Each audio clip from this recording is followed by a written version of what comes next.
Welcome to the deep dive. Today, you and I are going to explore something I kind of stumbled across on Amazon. Oh, yeah. What's that? It's a Kindle book called Hoop Session by Aubry J. Okay, Aubrey J. Yeah, and we've got the book's product page right here. It's packed with all sorts of information, the description, details, what readers are saying too. Right, the whole shebang. Exactly. So think of this as, the quick route to getting the lowdown on this book without having to scroll through everything yourself. Sounds good. So our goal is basically to pull out the key stuff, like what's the story about, how are people reacting, what makes it maybe different. That's the plan. We want to see what makes it stand out, based just on what Amazon tells us. All right, let's dive in. Okay. Basics first.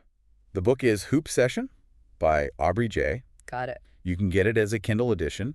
It's $0 if you have Kindle Unlimited. Oh, nice. Freebie? Or $6.99 to buy outright. Yeah. Which, seems pretty decent when the print list price is shown as $22. That's like 68% off.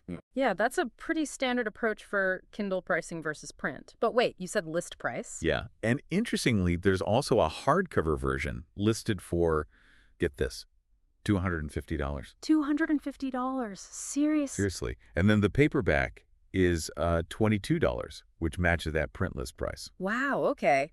That $250 hardcover definitely jumps out. Makes you wonder, is it like a special collector's thing?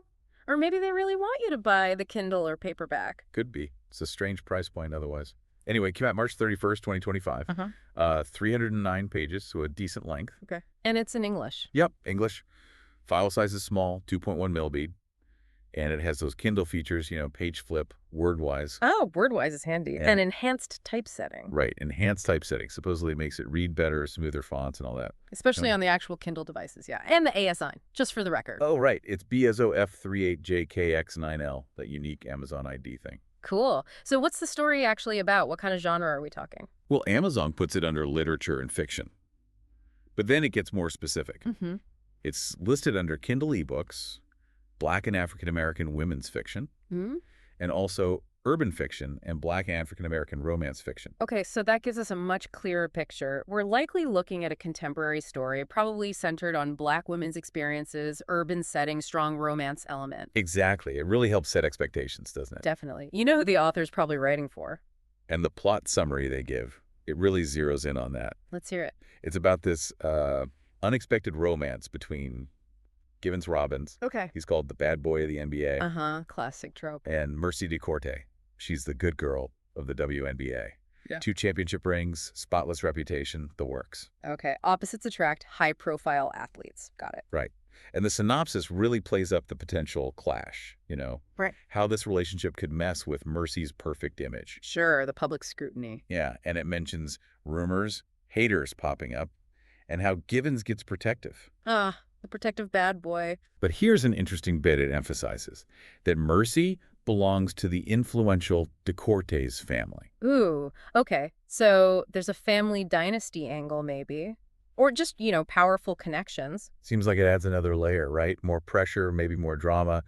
How much control does she really have with this family name looming? Exactly. And Givens being protective because she's a DeCourte. That's interesting, too. Is he protecting her or the family's interests? Or Good question. Yeah. And the tagline they use is pretty direct. It says, get ready because you already know this isn't about to be a normal hoop session. Okay. So they're leaning into it. Not just a straightforward sports romance, then. Expect some twists. That's what it sounds like. Something's going to be not normal. Sets the stage nicely. You know you're getting drama along with the romance. Okay. So actually reading it. We mentioned Kindle and print. Right. And it's worth noting, like with all Kindle books, you're buying a content license, technically. Yeah, the digital ownership thing. But they make it super easy to read anywhere. Free app for your phone, tablet, computer, or even just Kindle for web in your browser. That multi-platform thing is crucial now, isn't it? No need for a dedicated Kindle device if you don't want one. Totally removes that barrier. And you can send a free sample first. Oh yeah, always a good option. Lets you check out the writing style before committing. Exactly. See if it clicks before you buy or use that Kindle Unlimited slot. Smart. Low-risk way to sample the goods. All right, let's get to the juicy part. What are actual readers saying? Oh, yeah, the reviews. What's the verdict? Well, it's looking really good. It's got a 4.8 out of 5-star average. Wow, 4.8. That's high. Yeah, based on 403 ratings. And get this, 88% of those are 5-star reviews. 88%. Okay, that's impressive. And another 9% gave it 4 stars. So, overwhelmingly positive. That's a really strong signal.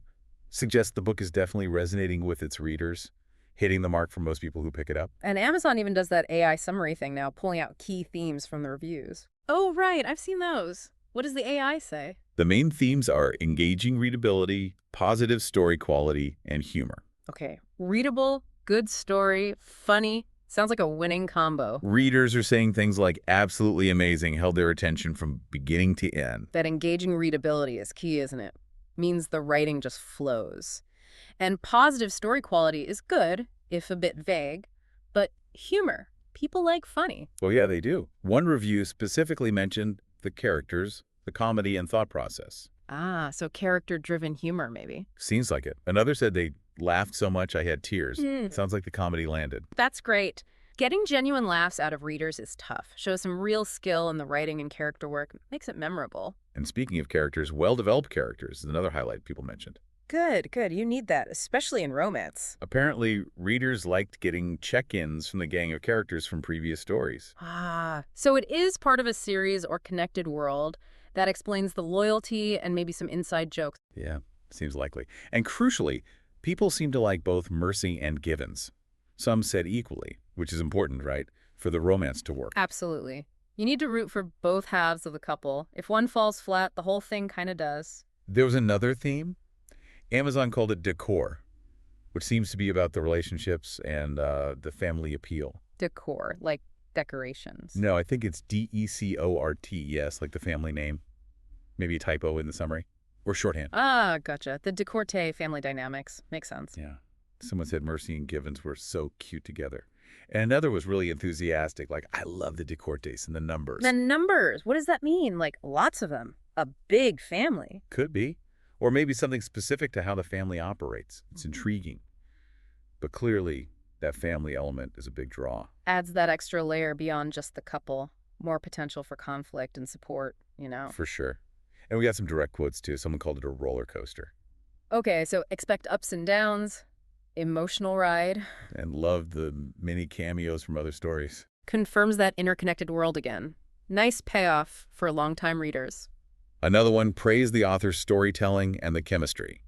Said it was shown and not told. Oh, that's high praise from a reader. Means the connection felt real, not just stated. Good writing sign. Definitely. And lots of people saying they're already looking forward to the next book, maybe about other characters from this world. That's basically the best feedback an author can get, isn't it? People wanting more immediately shows they're really invested. Totally.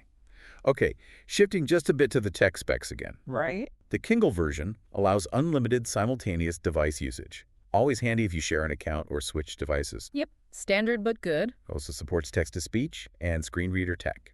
Good for accessibility. That's important, making it available to more people. But the X-ray teacher, not enabled. Huh. Okay. Sometimes that's just not switched on.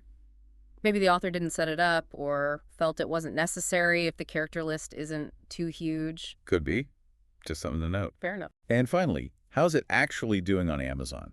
Sales-wise or ranking-wise? Yeah, the bestseller rank. Where does it sit? It's currently hashtag 453 in the entire Kindle store. Wow, top 500. That's really solid for the whole store. Pretty good, yeah. And in its specific categories, it's doing even better. It's ranked hashtag 2 in Black and African American urban fiction. Number 2. Okay. And also hashtag 2 in Black and African American romance fiction. Also number 2. And hashtag 2 in the broader urban fiction category, too. So number 2, across the board in its main niches. That's fantastic. Clearly hitting its target audience extremely well. Yeah, it's definitely a hit in those spaces. Really underscores its popularity and how well it connects with readers looking for exactly that kind of story. And just a quick note on the author, Aubry J. The page has that follow button, to get updates on new releases. Right, the standard Amazon author follow. Good way for readers to stay connected if they like this one. Yeah, keeps them in the loop for future books. Makes sense. Building that author platform. So let's kind of wrap this up, bringing it all together. What we found on the Amazon page, the reviews. Hoop Session looks like a really popular contemporary romance. Definitely. Set in the pro basketball world, mixing the WNBA and NBA. Yeah, and the big takeaways seem to be the humor, the characters people connect with, and this core relationship between the good girl star and the bad boy. That combination seems to be hitting a sweet spot for readers. Plus, that extra dimension of the interconnected stories, the cameos, and the whole DeCourte family dynamic seems pretty important too. Yeah, it's not just a simple romance. It feels like part of a larger world, which adds depth. The reviews and rankings really back that up. It seems like Aubry J found a formula that works. Sports, romance, humor, family. And maybe a few twists to keep it from being just a normal hoop session. Exactly. Now, which, brings us to a final thought for everyone listening. We see how this mix of sports romance and family drama really worked for Hoop Session, according to the readers. So it makes you wonder, what other kinds of unexpected pairings, different worlds, different themes matched together, do you find really captivating in fiction? Yeah, like what makes those unusual combinations click sometimes? Why do they make for such engaging stories? Something to think about, maybe. What odd couple genres or settings pull you in? Definitely food for thought. Well, that's our deep dive into Hoop Session based on what Amazon gave us. Thanks for exploring it with us.